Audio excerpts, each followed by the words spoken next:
Okay, hello and welcome everyone to another episode of the AI co-learning program. I'm your host Bruce, and it's great to have you all with us again. In today's session, we'll explore a topic that sits at the crossroads at AI, blockchain, and economics and collective intelligence. So, as AI systems becomes more powerful, a fundamental question arises, like who builds AI, who controls it, and who ultimately benefits from it. So our guest today is Dr. Yuxi Li, who holds a PhD in computer science from the University of Alberta and has a long-standing research background in AI. So in today's talk, Dr. Li will introduce the concept of the Turing Smith machine, a platform, a mechanism, and a ecosystem for decentralized AI. Welcome, Dr. Li. Now the floor is all yours. Yeah, yeah. Thanks for the introduction. It's my pleasure to give this talk again. Actually, share my understanding about. I call it Turing Smith machine. Yeah, why is Turing Smith machine? Yeah, from this page you can see Alan Turing and Adam Smith. You'll see why. Let me see. Okay, yeah. It's my pleasure to come to give talk at for Spoon OS AI talk again. Actually, last time I talked about something called learning from experience in August, and actually this talk is basically based on this idea, but I try to extend it to AI on the blockchain. Yeah, so welcome to go to the website and see the slides and video for this talk. So yeah, it's based on the learning from experience, and this year the Turing Award. Actually, it was last year, but it's announced this year. It's given to Andrew Bartle and Rich Sutton from Alberta. So I was lucky to study at Alberta and in his lab. So reinforcement learning is very important for for sequential decision making, and sequential decision making is basically everywhere in the world. And David Silver and Rich Sutton, David Silver is the first author of AlphaGo, and they published a paper called "Welcome to the Era of Experience."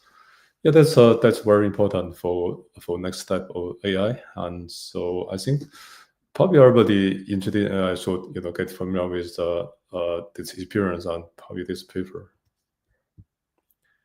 Yeah, no need to mention that deep learning, that's very popular. And in 2018, we have three Turing laureates for deep learning. And so deep learning and reinforcement learning. So we have the deep reinforcement learning, and this is underlying lots of successes and achievements. And yeah, so actually there are lots of concepts, so probably I won't discuss in detail in case you have, unless you have questions, but I just skip many of those concepts. And reinforcement learning, especially deep reinforcement learning, they are just like I mentioned, reinforcement learning is a natural tool for sequential decision making, and so its application is very wide. You can see here, basically lists everything. I even list something called science, engineering, and arts. It's somehow related to this talk. For example, say systems of finance economics, and there are lots of applications using reinforcement learning for these fields. Yeah, Rich Sutton, he gave lots of talks. He got the Turing Award, so lots of invitations. And he not only mentioned the era of experience, he also mentioned the decentralized cooperation. So this is also related to this talk. So another motivation for this Turing Smith machine is I believe everybody knows that we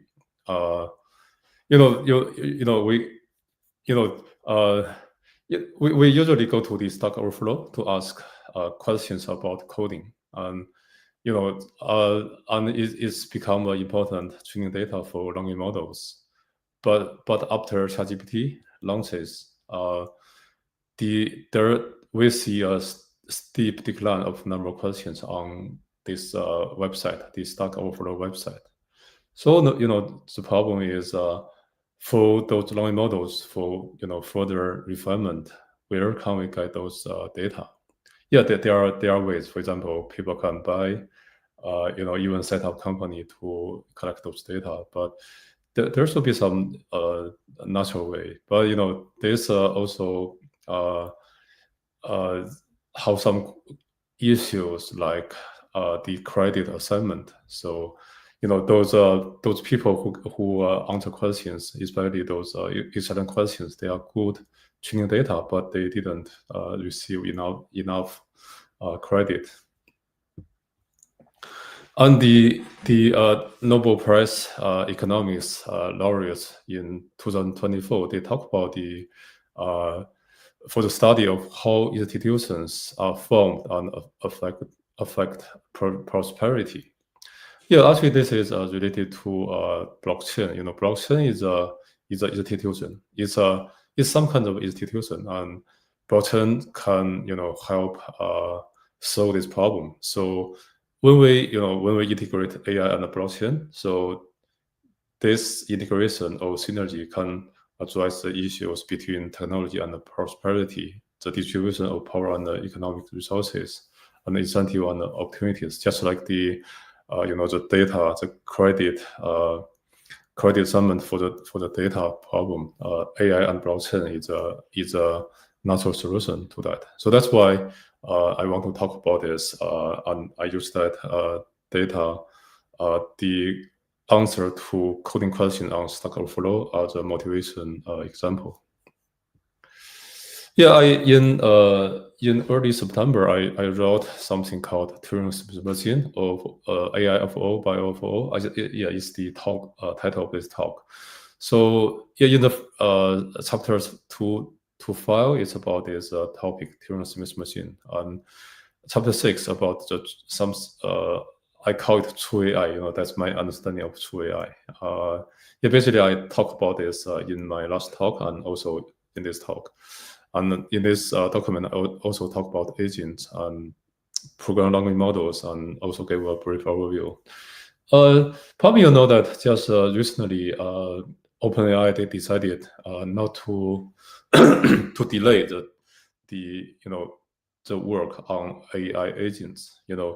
Actually, probably if especially if you listen to my last talk, I'm a critic of the language model-based agents. I think, autonomous agents, autonomous and the correct agents, is very challenging. So, language model, they are probably not enough. So, useful learning or learning from experience probably is the essential ingredient for successful agents.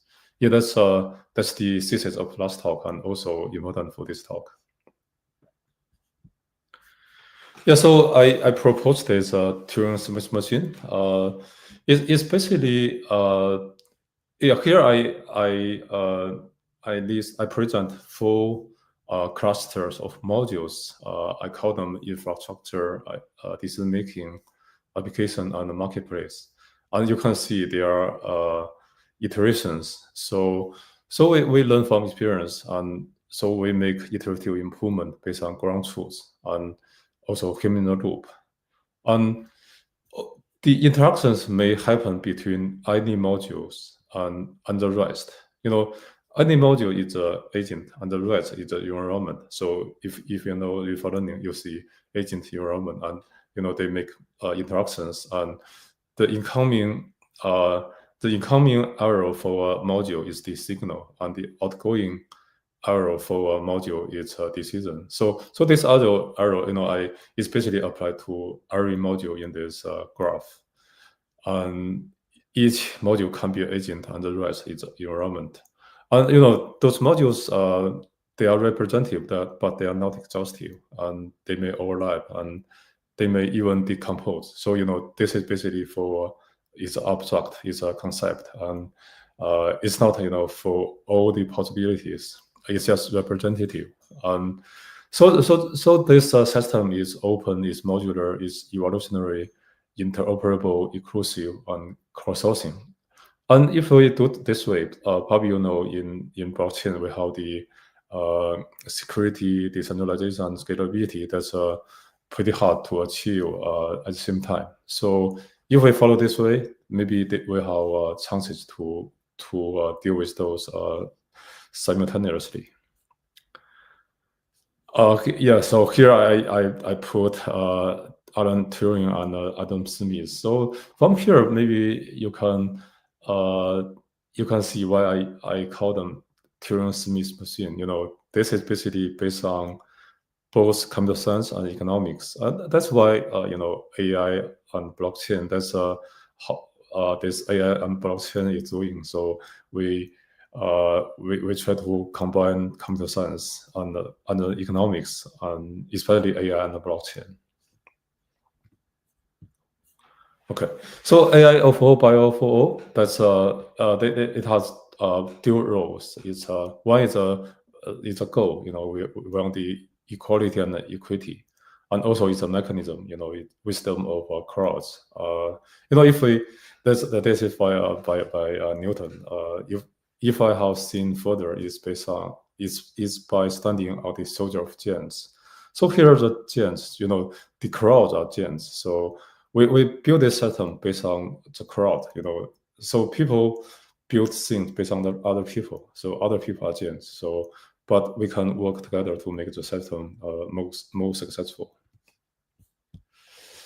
Yeah, I basically probably you'll see from the flyer, but I just repeat them briefly. The first principles are learning from experience, iterative improvement based on ground truths, exploration, and evolution. And the research, Turing Smith itself is decentralized AI and blockchain. And the modules for infrastructure, decision making, marketplace, and applications. And this is by nature cross-disciplinary: AI, computer science, economics, behavior sciences. Yeah, lots of topics. And here I will later I will introduce 3 applications: finance, AI, blockchain, and software, real-world assets, and decentralized education and research. Yeah, from here you can see this topic pretty high level, pretty abstract, pretty blueprint. But hopefully, that's my dream. When I propose this. Let me see. Oh, okay.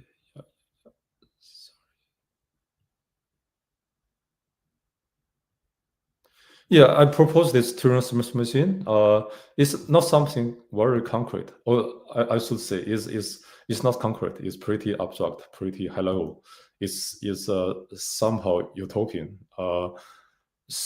But we sometimes we want to look at the sky and the stars rather than just looking at what we got in 1 month or even 3 months or half year. So probably we want to see something big in the future. So this is something my dream. Probably we can work together to build this. Hopefully this can inspire you in some way, and you can by this you may do something maybe more concrete than this, but finally we can work together and build this Turing Smith machine together. Yeah, that's my goal. It's pretty. Yeah, the goal is pretty big actually. Yeah, so let me introduce several concepts in this Turing Smith machine in a little bit more detail. Iterative improvements. So all the modules make iterative improvement. It's just now I mentioned briefly on all those the 4 clusters in the picture. Ground truth in the loop. I think this is very important for AI. We need ground truth. We need ground truth signal for AI models to improve. And these ground truths they come from axioms, theories, and rules.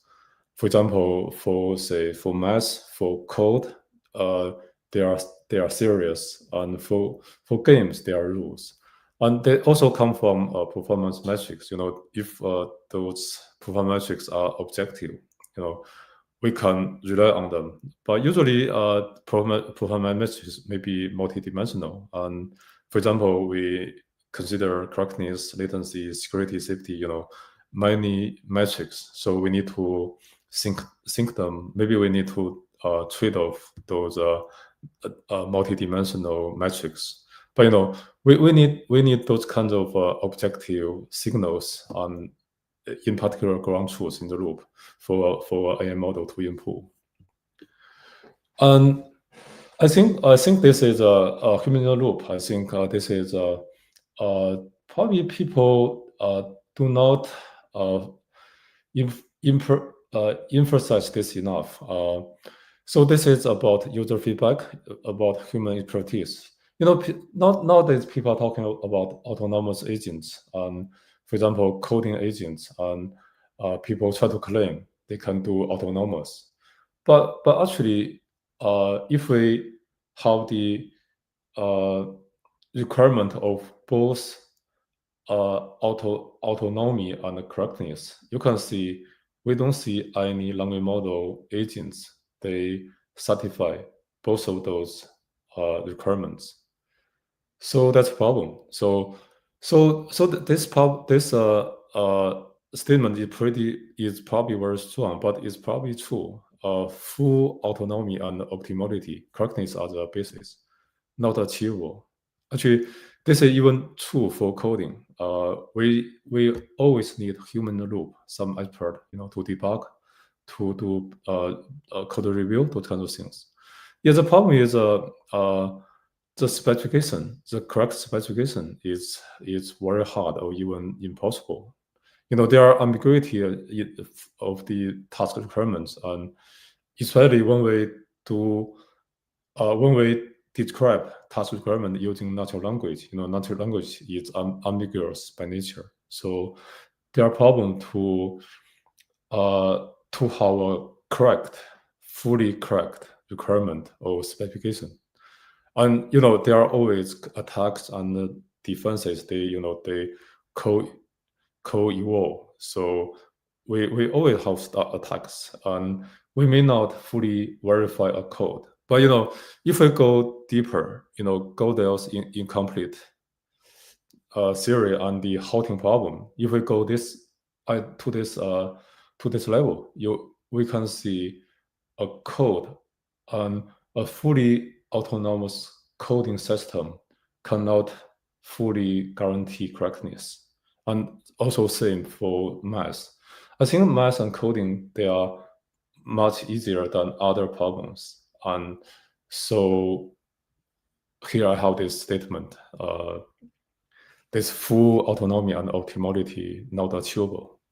So we need to be careful, when we want to build, say, fully autonomous agent. And we want to do say operating system for blockchain. We may claim those, but we probably need to be aware we may not achieve them. Yeah, modularity, that's also an important topic. And nowadays there are lots of gigantic monolithic agents. But probably we should do something more modular, and so we can have better scalability, flexibility, and interoperability. And yeah, if we do this way, it's probably promising to tackle the blockchain trilemma. Yeah, this is a pretty good reference. So yeah, I just listed presenting here. Sorry. So AI blockchain synergy. So basically, AI for blockchain, we hope to automate, we hope to optimize many tasks in blockchain. And blockchain for AI, basically, we hope to benefit from the decentralization and incentive mechanism in blockchain for the AI tasks. And the synergy want to benefit the best of both worlds. Yeah. So I mentioned the marketplace. So I think this is important. So we hope the system can work spontaneously. People want to contribute spontaneously. So we do not need to force them. And But we need some kind of incentive. So we need to build this kind of marketplace, and we use blockchain as a infrastructure, and in blockchain we have tokens. So we can have this marketplace for training data, for compute, AI, and all modules, and even talents. So so we can do in this way we have the chance to make the system make iterative improvements spontaneously. And yeah, so yeah, here yeah, so this incentive mechanism is a key for this marketplace.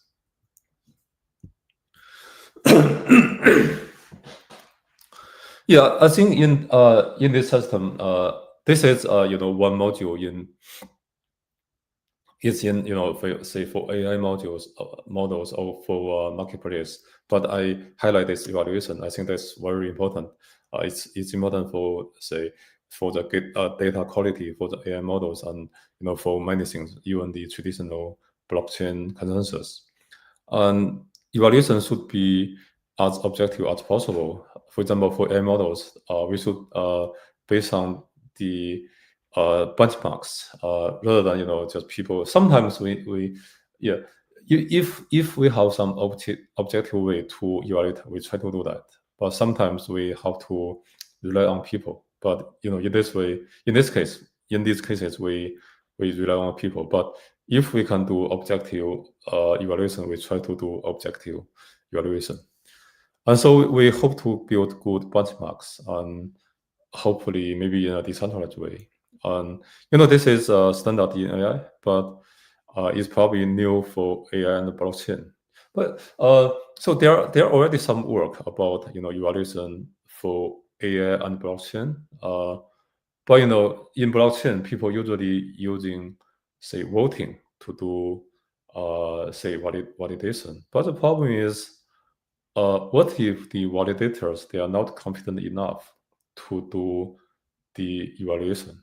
When we build say some AI models, for example, large language models, so are the people confident enough to do that? So probably those validators they need to build some evaluation method, for example, benchmarks to do this evaluation. Yeah, that's my point. So we just do like say in say Bitcoin or Ethereum we do voting, say POW, POS, but probably these kinds of POW, PO, especially POS, they need to based on some objective benchmarks, objective evaluations, rather than just by voting. Yeah, voting may not be good enough in this case. Yeah, and data collection. That's we need to find an efficient and effective way for collecting high quality of data. And this is especially true for the experience data. We are entering the era of experience. We hope to build strong agents. So we need more and more high quality experience data. So we need to find a way to do this data collection for experience. Yeah, I also want to highlight simulation. I think simulation is very important because lots of systems are very complex. So we cannot usually we cannot just use mathematical formula to describe the whole system. So simulation provide a flexible way to do analysis. And we can by simulation we can integrate world model and experience. And if we have good world model or simulator, then we can do decision making with reinforcement learning and achieve very strong results. Yeah, so basically decentralized AI. So here I list important AI techniques or techniques. Yeah, sometimes we call them AI, but you can see from here some of them are from computer science or even economics. So basically, deep learning for functional approximation, reinforcement learning for sequential decision making, cryptography for security, privacy, and trust, blockchain for distributed ledger, and incentive mechanism for dealing with selfish agents collaboration. And human behavior is about biases in human decision making. and simulation for analytic and empirical study, and integrate model and data, and software engineering, software eating the world. So basically, decentralized AI integrate all those techniques and build the system. Yeah, this is also decentralized AI and blockchain, Turing Smith machine. Yeah, basically, I use them at the same meaning. Yeah. Yeah, here is a survey paper. Yeah, it's a lot. It's a big collection of lots of decentralized AI papers. But basically, this is blockchain for AI. So uh, I don't see many papers about AI for blockchain yet. So that's why I want to present this Turing Smith machine. I hope more and more people start to work on both AI and the blockchain. The integration, the synergy of AI and the blockchain. So here I compare the state of art and the Turing Smith machine. Currently, it's very large language model. It's monolithic, and Turing Smith machine is modular, and the state of art is run separately by each organization, usually isolated. But for Turing Smith machine, it's cooperative and cross-sourcing by design. And for the state of art is mostly infrequent improvement. And for Turing Smith machine is iterative improvement by design and frequent if necessary. And state of art is mostly blockchain for AI, but for Turing Smith machine is AI and blockchain integration. And we benefit from the best of the both world. And yeah, for this data art is we have open source, we have closed source, and open source usually voluntarily, and closed source privately. But for Turing Smith machine, it can be either open or closed source, but there are incentives. Yeah, I will talk a little bit more about this. I call it software RWA. Let me see. Yeah, so for this Turing Smith machine, it's a very big picture. So here I just hope to present something, I call it minimum viable product. Even for this MVP is still pretty ambitious. So basically, we want to build a platform as a coordinator for all modules and leverage existing product as modules and basic implementation for iterative improvement and evaluation, and inclusive to existing products, and make the evolutionary the ingredient so better and better modules. Yeah, we can try to build this kind of MVP, and then we can build this Turing Smith machine gradually, step by step, and if there's say iterative improvement, and yeah, probably here I also should say the incentive. If we have good enough incentive, then we can more and more people can contribute to this Turing Smith machine. Yeah. Yeah, here what I want to just mention something. This is probably something in the future we want to consider. I think the initial blockchain, people want to do something fully decentralized, but sometimes we may have to work with the government, with the centralized entities. So for internet, for many countries in the world right now, they are not fully decentralized. And actually, there are some theory called polycentric governance, and I think that this basically says it's not fully decentralized, it's not fully decentralized. There is it's somewhere in between. It's a hybrid, so it's polycentric governance. So maybe the blockchain, even from the very start, we want to build something in this way. It's a hybrid way. There are centralized entities in the system, and there are also decentralized integrated in the system. It's hybrid. So, but this is pretty. Yeah, it's very ambitious. So I just put it on the future work. But just in case some people may be interested, and maybe to look at this to see whether we can work on it further. Yeah, so basically this is a introduction of the Turing Sims machine. I will start to talk about some more concrete examples. And I want to mention that the Turing Sims machine, it has the property of fractal and self-similarity. That means, for example, the whole Turing machine is there, and if we want to work on something more concrete, for example, I will talk about finance.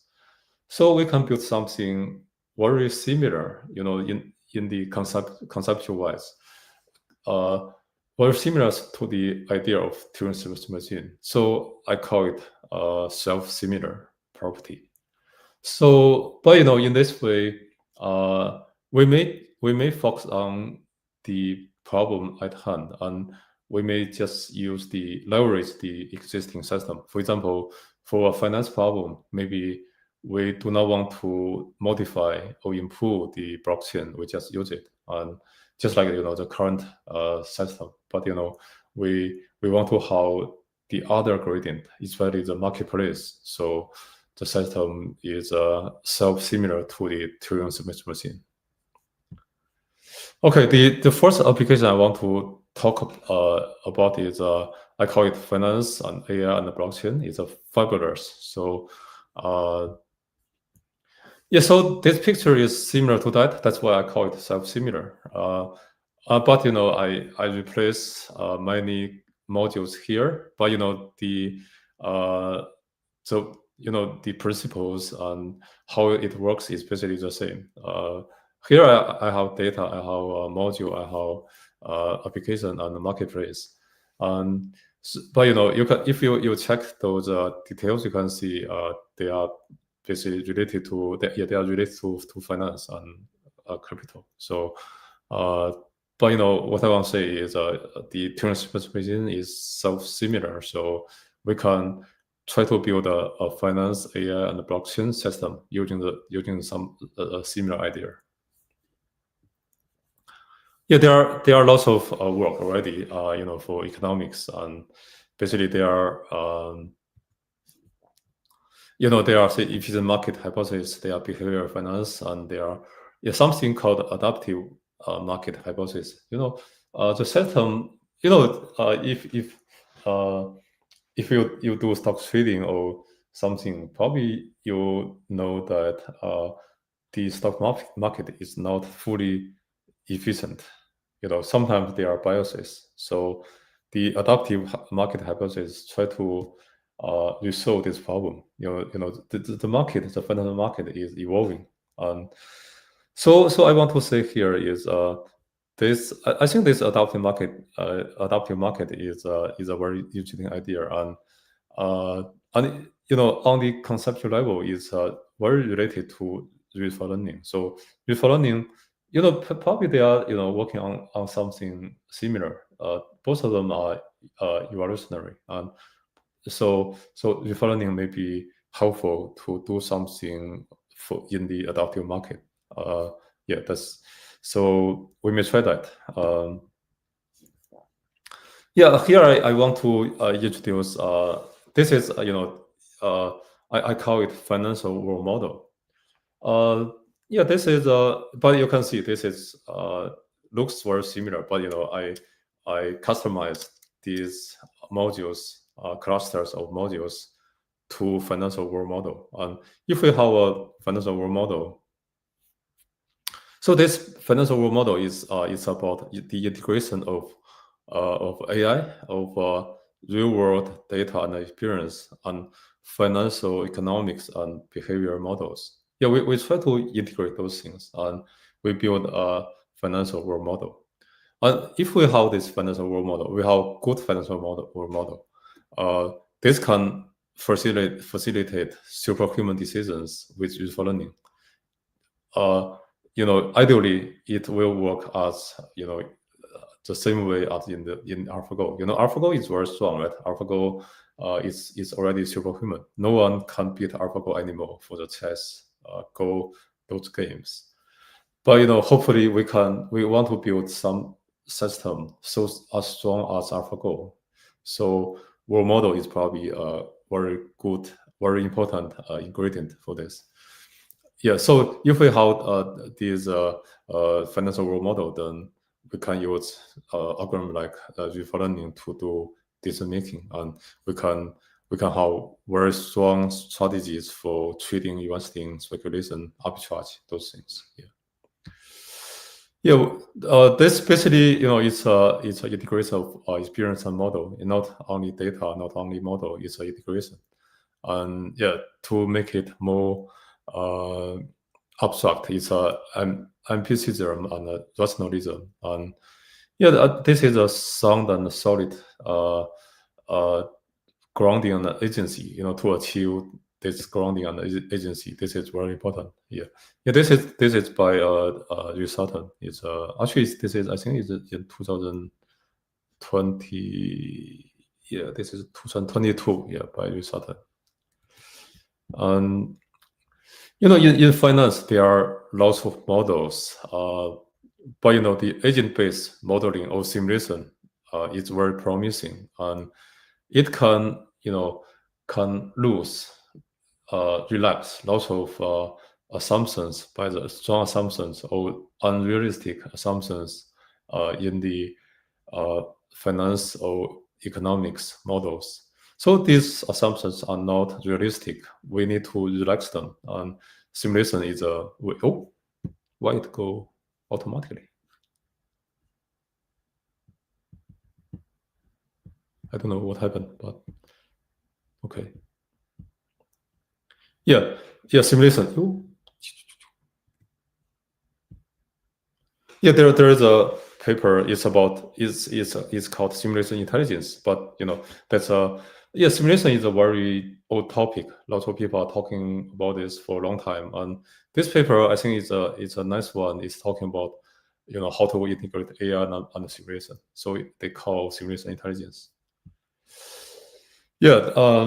So this is if you know learning, the textbook, you see it. Those pictures are from the textbook, and it's pretty classical. And it's about model planning, simulation, and model based learning. And yeah, there are already some papers in finance. They try to simulate the economics impact of rationality through user learning and agent-based modeling. Yeah. This is just one paper. There are actually lots of papers about this kind of simulation on economics and finance. Yeah. And yeah, to go further, this talk is pretty high level, so I just threw out some ideas, and hopefully this can inspire you to do some further work. And so here I want to mention something. I think I've thought this for a little while, but I have not implemented yet. But it's probably pretty promising. There are several recent papers about model learning. Say, but the first one is kind of old. It's 2020. It's it's mu zero. It's something based on alpha zero, but they they they try to do Atari Go and chess without knowing the model, but they can achieve pretty good result. But recently, these two papers they are just published. The first one is about mastering diverse control tasks through work models. They they have the loop. The model learning and the strategy learning, they are in the loop, so they can achieve very strong results. So this is probably related to financial world model. We can build financial world model and the financial strategies at the same time in the loop. And another strategy is to do the meta learning.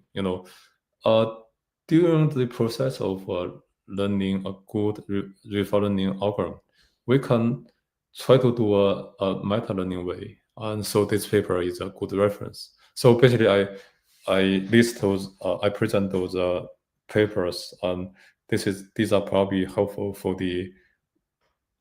developing financial world model, and And maybe we can do the financial strategies at the same time, model and strategy at the same time.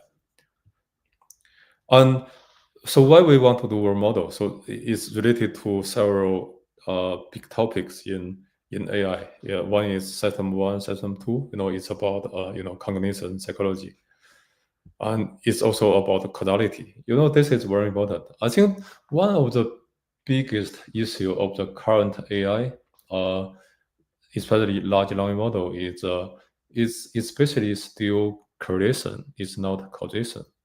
So how to achieve causation, causal inference?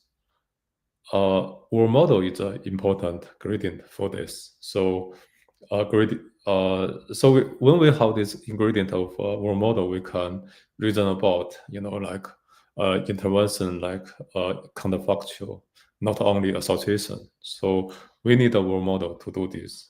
Yeah, world model is probably very important.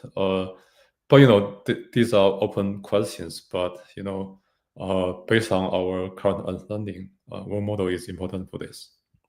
And also, for explainability, when we do, for example, finance, especially, for say investment of the, for example, retirement funding, we need very good explanation of the trading strategy or investment strategy. We cannot just do black box trading for, especially for something needs lots of cares, for example, retirement funding. Yeah, so yeah, we need explainability for those. So when we have our model, it can help a lot for this. Okay, so yeah, just now I talked about the okay,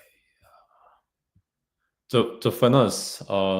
I call it finance, AI, and the blockchain. Yeah, I also highlight the financial world model. I think that's something big, but that's not easy, not something trivial. So we need lots of resources to do that. But in case you are interested, so this is the talk. Hopefully, it can be inspiring to some people.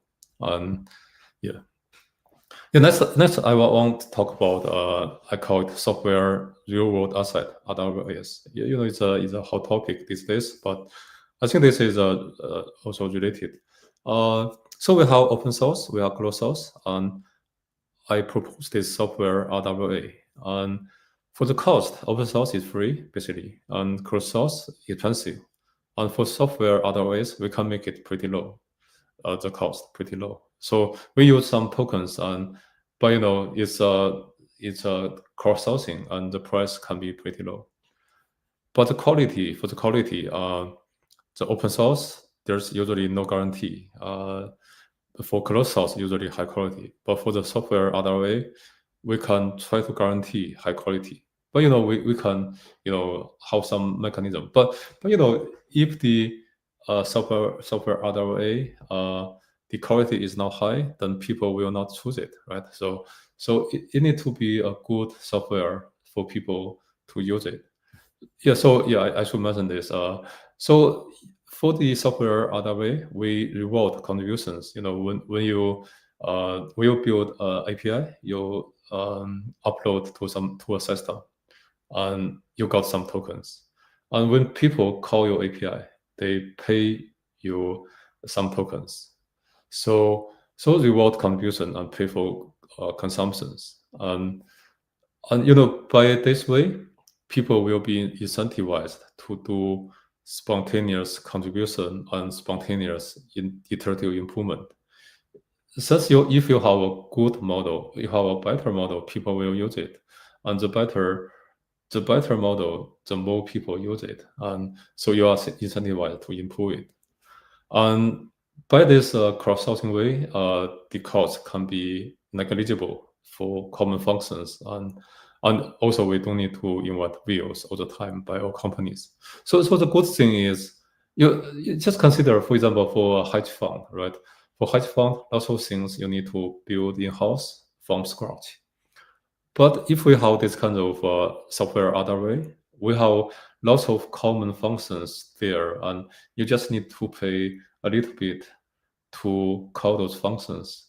and maybe we can, not only maybe we can build in some verification procedure to make sure those functions work very reliable. So people can just feel free. They don't need to worry about potential problems with those softwares.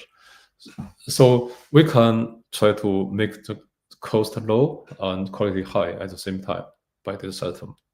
Yeah, it's kind of a dream, but it's not fully impossible. Oh, I think it's a promising. Yeah. So from this left figure, you can see. Yeah, I copy some app. I don't want to say the name. So, but you can see, this user interface is not so impressive, right? If you compare with, like the stock, say some visualization tools, the UI is just so, right? Usually we have lots of like say 50 days average, those kind of things in the graph, so we can make some better judgment. But you can see here it's pretty plain, right? It's not very good. So if I think that's one reason, there are lots of companies, startups or individuals, they want to build something, but they usually need to build from scratch. But if we have this kind of software other way, they can just pay a little bit to build a more successful, much better system or app than this or the current system. So, and this idea can also be extended to other things, not only UI, UX, but like security, privacy, stablecoin, or even other ways itself. So lots of things can this kind of software other way. It can be for finance, for crypto, for supply chain, for basically anything, right? So yeah, I think that's a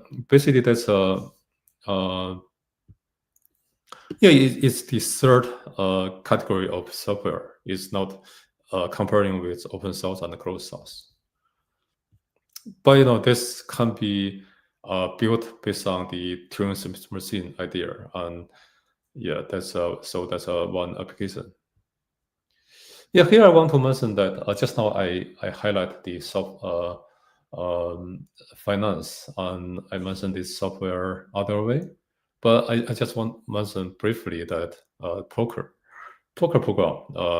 I think poker is much easier than finance because there are only at most 10 people. Yeah, tournament is more complicated, but if a card game just 10 people, even if you know those people 10 people pretty well, yeah. But if you do stock trading, you are facing millions of people. And there are finance, economics, social, and so many information you need to handle. But for poker, okay, just those people, and also a good thing is they are pretty good results already, and we can probably convert those into a successful API software or app. So maybe this is a one concrete idea for the software other way. Maybe people can work together to build this poker together. Yeah. Let me see. So should be okay. So I also want to mention another application. I call it decentralized education and research. But you can see this is a pretty big topic. Yeah. So yeah, marketplace for talents. I think people are not credited properly those days, and I think now there are something very relevant to the current situation. Not many people they are difficult to find jobs, and many people are fired by the big companies. But maybe those people can work together. For example, build the software other way, and so we need a marketplace for talents, right? So say they build the software together, so they got the credit properly enough. So we need this kind of marketplace, and this is maybe also for preprints, publishing. Why this paper can be put on archive, why that one cannot can be, they are rejected by those moderator. Probably need a decentralized way to do this. So to avoid some kind of the problem of centralization, and even for intellectual property, IP usually takes a long time to approve. So if we use some decentralized way, it can be much easier. Yeah, but these are just some general ideas. So but probably we can do that. And yeah, decentralized conference, I think that's a big idea, but that probably needs some good people to work on that. I have this idea, but I don't think I have enough resources. But I think decentralized AI is a decentralized conference. This kind of talk is a concrete example. So we don't have any restrictions about where you are, who you are, and do we have enough money to go to a conference, to pay the hotel, to pay the air ticket, right? So we just need the internet, and we can do this kind of intellectual exchange. We can discuss. So why not we extend it a little bit further to make it a decentralized conference, right? So yeah, probably if there are people in this way. I thought about this for a little while, but I don't have enough resources, to be honest. But I think probably in 2 or 3 years or longer, maybe we should have this kind of decentralized conference.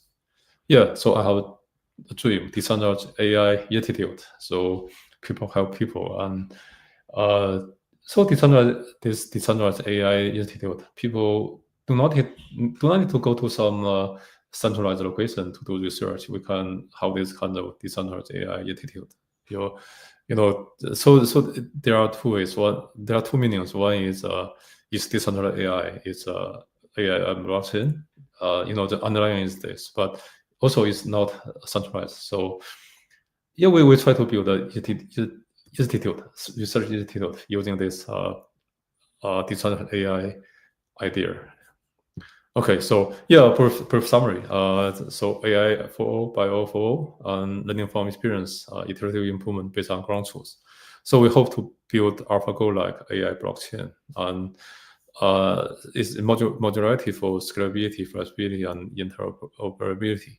So hopefully we build this operating system for AI blockchain ecosystem and make those common modules publicly accessible and make business still more convenient. Yeah, this is a brief summary of the Turing machine. We have infrastructure, algorithm, application, marketplace. Those are cluster of modules, and we learn from experience, and we do exploration, and evaluation, and we base this on AI of all, by all, for all. And I want to say this Turing machine to decentralized AI is like Bitcoin or Ethereum to blockchain. Yeah, before the end, I want to mention this creative destruction. The economics Nobel Prize this year. It's about creative destruction. Yeah, we don't want to just follow the norm, right? So blockchain blockchain was created by this spirit. It's a creative destruction.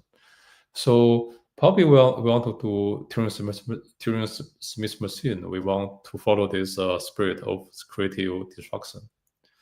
Yeah, that's basically my talk. Yeah, thanks for your attention. Yeah. So any questions or? Yeah, thank you, Dr. Li, for the enlightening talk. Now we're open the floor for questions from the audience, so please drop them in the live chat.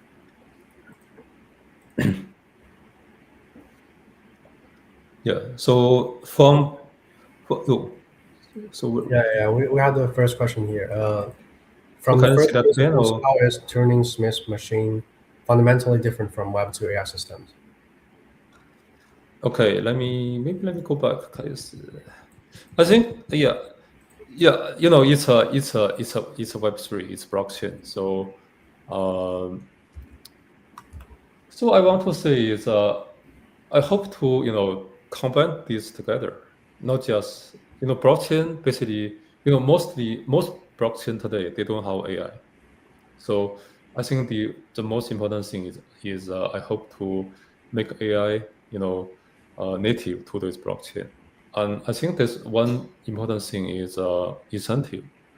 And also, those incentive mechanism, nowadays they are built by people manually. They think hard and build those things.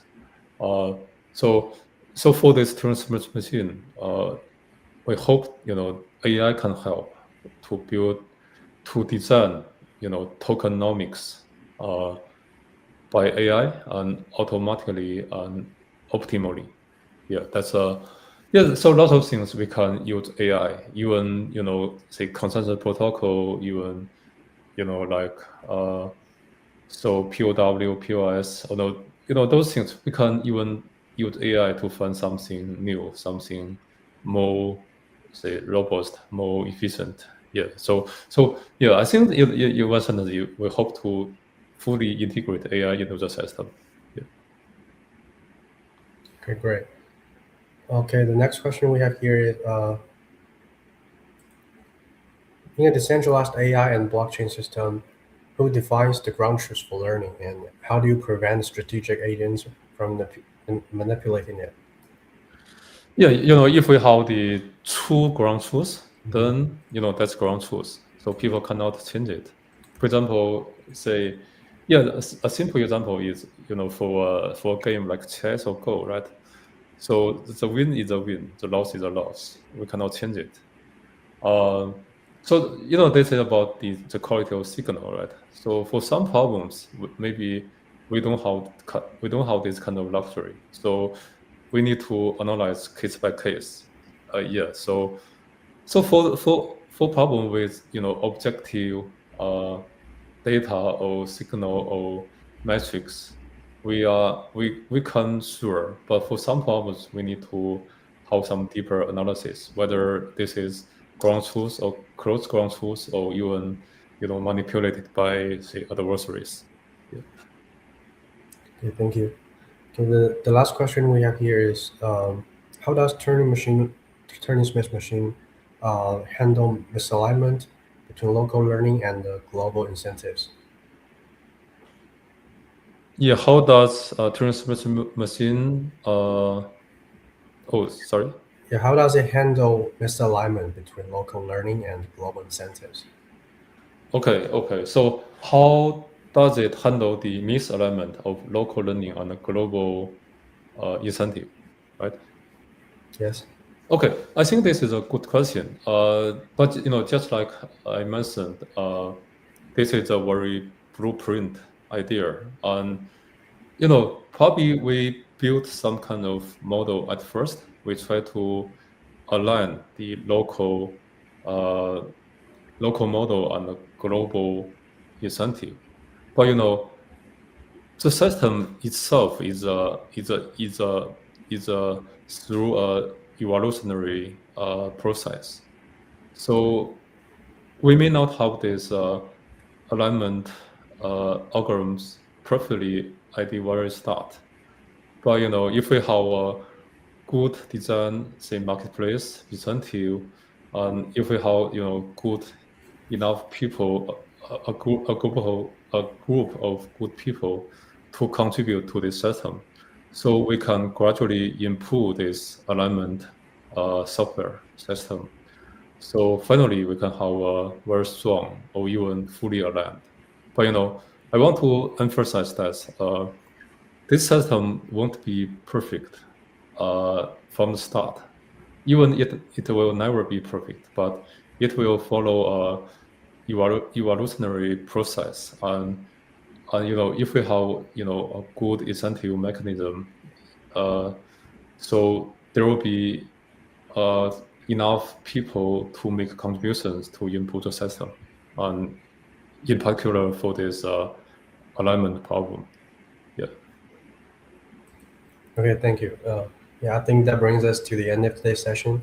So, a huge thanks again to Dr. Lee for sharing his expertise and great vision.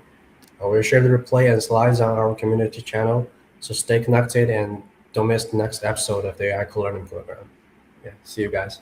Yeah. Thanks for the hosting and thanks for the audience. Yeah. Thank you. Okay. Thank you. Bye.